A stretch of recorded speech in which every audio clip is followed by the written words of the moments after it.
प्यारे बच्चों, आज हम पढ़ रहे हैं कक्षा 4 का संस्कृत, जिसका पाठ है पाठ 7। पाठ 7 का नाम है त्रयोधूर्ता, यानी कि 3 कौन शातिर। एकस्मिन् ग्रामे एकः निर्धनः ब्राह्मणः निवसति स्म। एक गांव में एक निर्धन ब्राह्मण रहता था। तस्य नाम देव शर्मा आसीत्, जिसका नाम देव शर्मा था। एकस्मिन् दिने सः ग्रामान्तरे यजमानेन भोजनार्थ निमन्त्रः। एक दिन उसे गांव में पुराने पुजारी ने रात को खाने पर बुलाया। तत्र सः प्रातः भोजनः कुर्तः समायात।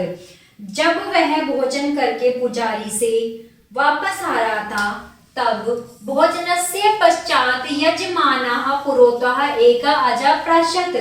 तब उसने भोजन के बाद पुजारी ने उससे एक क्या सौंपी? अजह, यानी कि एक बकरी। अजह यानी कि बकरी। अजः स्कंदे कृत्वा स स्वकीय ग्रामः प्रति स्पतः। अजह को कंधे पे उठाकर वह कहाँ चल दिया? अपने गांव की ओर चल दिया। मार्गहे त्रयोवच्चकः ब्राह्मणेन स्कंदेत नियामात। तब रास्ते में उसे 3 धोखेबाज ने पकड़ लिया। अजम अपश्याम ते मिलित्वा चित्र अहो ब्राह्मणो वचितम्य अजम च अपहर्व कर्तव्या। क्या कहा उसने कि ब्राह्मण को, किसको देखा? रास्ते में 3 अजा को ब्राह्मण के कंधे पर देखा। तब कहा, वे आपस में क्या करने लगे? सोचने लगे। क्या करने लगे? सोचने लगे। ओह, ब्राह्मण को क्या देना चाहिए? धोखा देना चाहिए। वाच मित्यव यानी कि धोखा देना।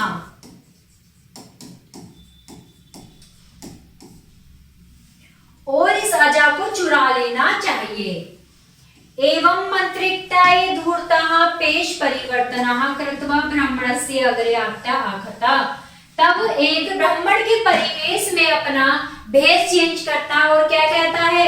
भो विप्रः केन कारेण भावे शवा कंधे निस्यति। कि क्या कहता है कि हे व्यक्ति, हे धूर्त व्यक्ति, तुम अपना क्या नहीं दिखाई दे रहा है? तुम्हें अपने कंधे पर जो तुम शव ले जा रहे हो दिखाई नहीं दे रहा है। ब्राह्मण की त्वम कंधो सपी येना शव कत्यस्ति। तब ब्राह्मण कहता है कि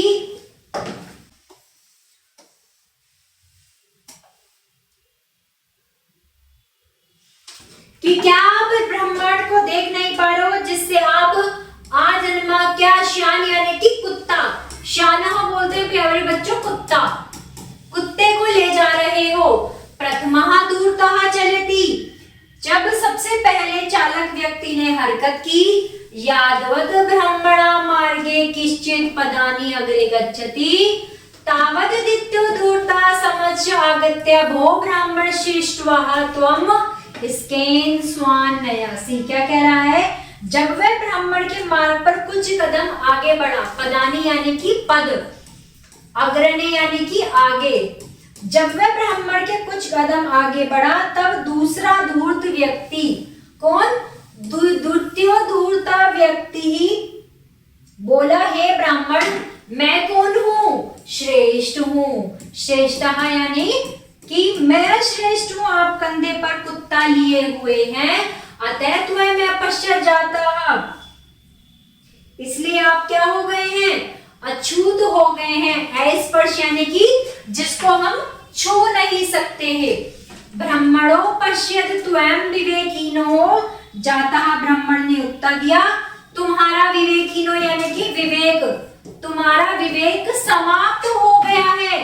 इवो स्वान अस्ति जन्म अस्ति। यह कौन? यह कुत्ता नहीं है, अजन्मा बच्चा है। द्वितीयोपि प्रचलति किंचित् कालात् अंतरले तृतीयो दूरतः तदेव ब्राह्मणस्य मार्गमध्ये गत्य आश्चर्यचकित इव उत्फुल्ललोचने वदति भो द्विज त्वं स्कंदे स्वान नयसि। दूसरा वाला भी प्रचलन में है। क्या कहा उसने? दूसरे व्यक्ति ने क्या कहा कि दूसरा प्रचलन में है। थोड़ी देर बाद एक तीसरा तृतीयो धूर्ता, तीसरा धूर्ताता है ब्राह्मण के रास्ते में आकर चौड़ी आंखों से मानो क्या कर रहा है, आश्चर्य होकर बोलता है, हे ब्राह्मण आप कंधे पर कुत्ता उठाते हैं। अनेन अस्मि नाकमपि हानि त्वं धर्मभ्रष्टो भविष्य विचारा मनासी ग्लानि भवति। हमारे पास खाने के लिए कुछ नहीं है, यह सोचकर मुझे क्या हुआ, दुख होता है कि धर्म के कारण उसका विनाश हो जाएगा। एता श्रुत्वा ब्राह्मणस्य बुद्धो संशयो जातः। यह सुनकर ब्राह्मण को अपनी बुद्धि पर क्या हुआ, संदेह हुआ। तेन विचारतम, उसे विचार आया, एतो सर्वे जनाः सत्य वदति, ये सभी जन क्या बोल रहे हैं, सत्य बोल रहे हैं। कदाचित मैं जो धूर्ता अस्माति, कदाचित मैं क्या हूँ, चालाक पुजारी हूँ, यह सोचकर स अजा मार्गे परिश्चांगते पश्यति, उसने मृग को छोड़ दिया। धूर्तः हसन्ति अजम नयन, चालाक लोग हंसते रहे और इसको अजह यानी कि बकरी को ले गए। तो प्यारे बच्चों ये थी कहानी 3 धूर्तों की, जिन्होंने जिस चालाकी से किसका, एक मृग को, अजा को अपना कर लिया या उसको उससे छीन लिया। तो आशा करती हूँ आप सभी को समझ में आएगा। कोई भी समस्या तो आप कमेंट बॉक्स में जरूर लिखें और वीडियो को लाइक करें। धन्यवाद।